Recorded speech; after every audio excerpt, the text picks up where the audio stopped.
Halo loh, apa kabar? Bagaimana hari libur Anda? Menyenangkan? Oke. Sekarang saya ajak Anda sambil ini mempersiapkan tuh hari besok ya, hari Senin awal pekan, ngobrol bersama dengan Bung Rocky Gerung. Bung Rocky, Kongres Projo yang rencananya akan diadakan pada bulan Desember ini itu ditunda. Ketua Umum Projo Budi Ari menyatakan itu ditunda sambil menunggu waktu yang tepat. Jadi dia tidak bisa menyebutkan kapan itu ya. Rencananya kan mereka ini akan menyelenggarakan kongres itu kemarin dan hari ini tanggal 7 dan 8 Desember, dan pada waktu itu dinyatakan akan mengubah organisasi relawan Jokowi itu menjadi partai politik. Ya siapa lagi yang ketua umumnya yang disebut kalau bukan Jokowi. Saya kira Projo sebetulnya adalah ya organisasi yang harusnya sekali dipakai dia udah selesai, itu nggak diperlukan lagi tuh. Kan memang Projo dimaksudkan untuk mengawal kepresidenan Jokowi, untuk menghalangi oposisi, untuk memonopoli opini publik. Jadi fungsi-fungsi itu melekat pada kepentingan Presiden Jokowi yang menghendaki supaya kemuliaan dia itu terjaga terus. Jadi Projo menjaga kemuliaan Jokowi sebagai apa? Ya sebagai presiden. Begitu sorry, begitu nobility-nya, nobleness-nya itu hilang, bukan lagi presiden, ya relevansi Projo sebetulnya selesai. Tapi tentu ada semacam ikatan yang kita sebut nostalgia, itu bernostalgia dengan kekuasaan, lalu ada upaya untuk menjadikan Projo permanen, bahkan diarahkan untuk menjadi partai politik. Itu biasa aja, nggak ada soal juga tuh. Hanya hitungan-hitungan pragmatis tentu berbeda hari ini dengan ketika Pak Jokowi masih jadi presiden. Terutama soal pendanaan, kan waktu Jokowi presiden tentu lebih mudah untuk mengakses kapital. Kalau sekarang tentu lebih sulit. Jadi kalau Projo menunda kongresnya hanya karena alasan kepastian membuat partai itu belum final, itu penanda bahwa partai itu kelihatannya juga akan gagal. Karena bagi Jokowi mungkin ya lebih bagus numpang atau nebeng, kalau istilah seseorang itu, nebeng di partai politik yang udah ada ketimbang memulai yang baru. Tetapi sekali lagi itu hak Projo, dan saya mendukung kalau Projo berkeinginan dan berketetapan hati untuk meneruskan wilayah pengaruh dia atau wilayah kekuasaan dia yang masih ada melalui jaringan pengaruh Presiden Jokowi. Kan Projo itu hidup dari jaringan pengaruh Presiden Jokowi. Kalau magnetnya udah lemah, ya pengaruhnya juga atau medan magnetnya juga makin lemah kan. Itu intinya sebetulnya, bahwa kongres itu batal atau gagal atau tertunda, saya kira karena soal itu, soal magnet yang makin melemah. Kita tidak lagi melihat semacam ya penghargaan dari masyarakat sipil terhadap Jokowi, beda dengan 10 tahun lalu tuh. Lalu makin lama defisit dan legitimasi, makin lama perilaku Jokowi makin tidak mencerminkan watak seorang negarawan. Kan itu semua yang harus dipertimbangkan atau sedang dipertimbangkan atau sudah dipertimbangkan oleh Projo, sehingga dia menunda kongres. Kan kongres itu artinya untuk memastikan Projo mau ngapain, kan itu intinya. Jadi kalau menunda artinya tidak ada poin yang harus diputuskan oleh Projo, termasuk poin untuk membentuk partai politik. Saya pikir kalau mereka menunda kongres, kemudian mencari hari yang tepat dan sebagainya, itu bukan kalkulasi Projo. Kita kan organisasi ini kita tahu bukan organisasi otonom ya. Mereka ini organisasi yang sangat bergantung sepenuhnya pada Jokowi. Jadi merah kata Jokowi, merah pula kata mereka, hitam kata Jokowi, hitam pula kata mereka. Jadi ini kita bisa melihat bahwa lebih pada kalkulasi dari Jokowi.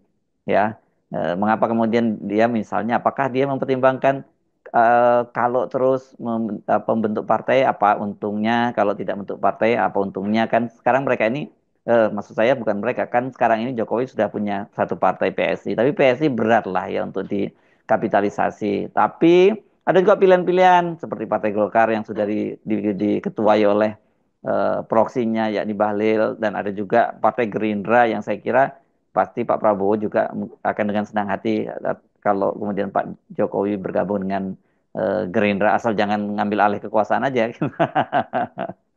Penundaan itu tentu juga terkait dengan dinamika politik hari-hari ini, terutama pilkada tuh yang memerlukan kalkulasi dari Projo. Apakah ada celah bagi Projo untuk masuk di dalam peta politik sebagai pemain baru, sementara PDIP mendominasi sebetulnya kemenangan pilkada di daerah, kan itu juga saya kira satu kalkulasi, atau ada kalkulasi baru.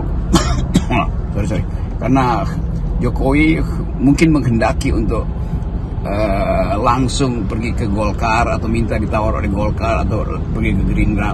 Jadi semua itu menjadi ukuran keseriusan dari Kongres yang akhirnya dibatalkan atau ditunda. Nah, kesempatan ini tentu bagi PDIP akan dilihat atau dinilai sebagai kelemahan Jokowi kan. Jadi PDIP tentu menganggap bahwa Jokowi mau nantangin ini kalau bikin partai, ternyata ciut juga dia tuh. Kira-kira begitu. Kalau saya masuk dalam cara berpikir PDIP itu menganalisis potensi Projo menjadi partai. Kan bagi PDIP dulu Projo itu ya satu lokasi lah, satu habitat dengan PDIP. Kalau sekarang kan lain tuh. Jadi Projo mau ambil konstituen mana tuh? Mau ambil PSI yang sebetulnya tidak signifikan lagi tuh. Tidak mungkin mengambil wilayah-wilayah keagamaan atau komunitas keagamaan tuh. Jadi kalau Projo mau jadi partai, ideologinya apa kira-kira itu? Nggak mungkin kan Projo, atau mungkin juga Projo ingin supaya ideologinya Jokowisme, Jokowinomics, kira-kira itu jadi lucu-lucuan sebetulnya tuh. Tapi oke, lepas dari soal lucu-lucuan, kalkulasi realitas atau mengkalkulasi realitas itu yang menjadi ukuran bagi Projo, sehingga harus berpikir dua kali membangun partai, lalu kemudian dibully sama netizen misalnya, siapa yang akan jadi pimpinan partai? Kaesang digabung dengan PSI, Prosi misalnya, Projo PSI, atau PSIJO, PSI Projo, kan itu juga pilihan-pilihan, karena bagaimanapun PSI itu dia partainya Jokowi kan. Jadi kita mau tunggu sebetulnya apa di belakang pembatalan itu tuh.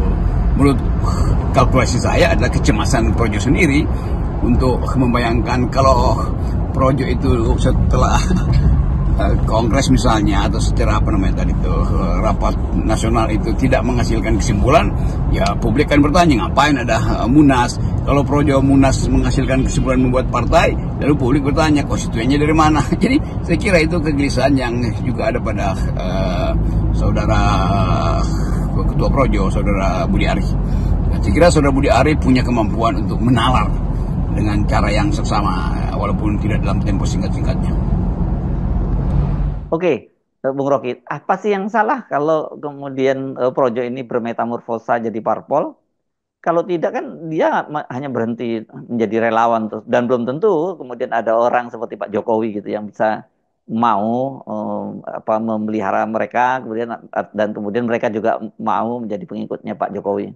Ya tentu saya ingin mendorong juga, nggak mungkin menghambat, karena itu hak setiap orang untuk membangun komunitas politik, lalu mengarahkan komunitas itu untuk kepentingan atau satu cita-cita ideologis, lalu dia tumbuh menjadi pressure group atau interest group, lalu berkembang lagi menjadi partai politik untuk mengejar kekuasaan. Kan itu evolusi dari organisasi kan. Jadi kalau Projo sebetulnya menyadari bahwa tidak mungkin lagi sebagai organisasi masyarakat menaikkan tuntutannya menjadi organisasi politik karena sumber-sumber daya sudah berubah sejak Jokowi tidak lagi presiden, maka itu juga rasional bahwa Projo tidak mau lagi. Projo mungkin menganggap ya jadi masyarakat sipil aja, itu juga nggak ada soal. Jadi apapun pilihannya itu adalah bagian perenungan eksistensial dari Projo. Saya sebut eksistensial karena dulu Projo itu betul-betul the die harder of Jokowi's government itu, Jokowi's administration. Tetapi sekarang Projo tentu juga ada yang ada yang melihat bahwa ya Pak Jokowi ternyata bukan seperti yang mereka idealkan ketika Projo dibentuk kan.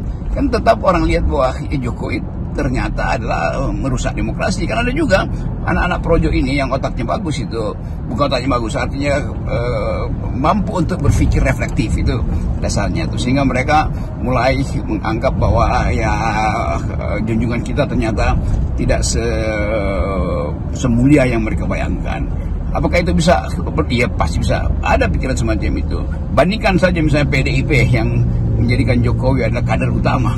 Akhirnya juga tahu bahwa kalkulasi awal itu berbeda tuh, atau sejumlah informasi yang harusnya dia kenali dari awal itu dia tutupi hanya untuk kepentingan kekuasaan 10 tahun ini, dan akhirnya PDIP dikhianati oleh Jokowi kan itu kan. Jadi Jokowi akhirnya jadi simbol yang bukan kontroversial, simbol yang saling membatalkan. Sebagai figur presiden dia nggak lagi punya kekuasaan sebagai presiden, lain dengan SBY misalnya masih punya kekuasaan mengatur politik karena punya partai politik dari awal dan tidak ada problem setelah dia lengser. Kalau Jokowi banyak problem tuh, soal jasa lah, soal Mahkamah Konstitusi, macam-macam, soal Omnibus Law. Jadi Jokowi ada dalam kondisi bukan sebagai aset tapi sebagai liabilities, sebagai utang atau beban bagi masyarakat Indonesia. Nah, Projo tentu akan menghitung itu secara saksama dan saya kira hitungan-hitungan itu yang memungkinkan Projo berpikir kembali apakah hendak membuat partai atau menganggap bahwa bahkan Projonya sendiri sebetulnya udah cukup usianya, usia politiknya sehingga harus dipensiunkan. Mungkin nggak kalau Projo itu tidak jadi partai politik, tapi kemudian diubah menjadi relawannya Gibran. Kan Gibran sendiri ini sangat terlihat sudah mulai bersiap untuk maju pada Pilpres 2029. Mungkin ada pertimbangan main, yaitu dengan memanfaatkan kedudukan Gibran misalnya sebagai wakil presiden, lalu ada akses terhadap sumber daya, sumber dana, sumber jaringan. Tapi sekali lagi, Gibran kan tetap ada dalam sorotan netizen yang akan berlanjut sampai 5 tahun ke depan, yang sebetulnya tidak plus poinnya untuk Projo sendiri itu. Tapi kalau Projo mau ambil risiko itu ya silakan aja. Tapi yang kita bicarakan sekarang ini sebetulnya konsolidasi Prabowo untuk memungkinkan beliau sebagai presiden punya standpoint di dalam mengorientasikan kebijakan politik dan ekonominya, kan itu yang lebih utamakan.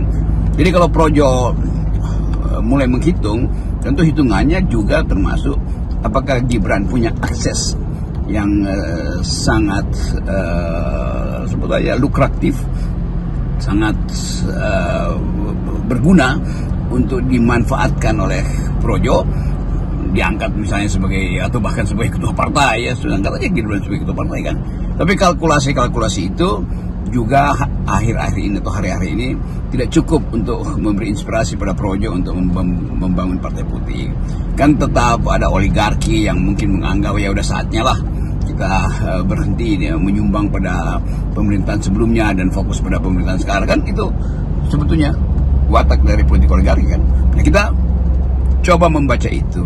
Jadi dengan kata lain, mungkin 100 hari ke depan atau setelah 100 hari yang tinggal separohnya lagi itu baru Projo menghitung mau bikin partai apa sekedar membuat warung kopi untuk membicarakan isu-isu nasional, kan itu intinya tuh. Nah, di dalam penantian menuju 100 hari yang sangat pasti akan ada reshuffle, tidak mungkin tidak ada reshuffle. Itu bagi publik juga menganggap ya Pak Prabowo udah akhirnya paham siapa yang sebetulnya menjengkelkan sebagai menteri, siapa yang sebetulnya bisa terus-menerus ada dalam kabinet tapi dengan kontroversi, itu artinya akan mengganggu agenda setting dari partai itu sendiri kan. Tetap Prabowo mesti rumuskan dulu setelah 100 hari apa posisi baru dia setelah mengikuti irama politik yang hari-hari ini justru buruk karena netizen menilai banyak kapasitas di dalam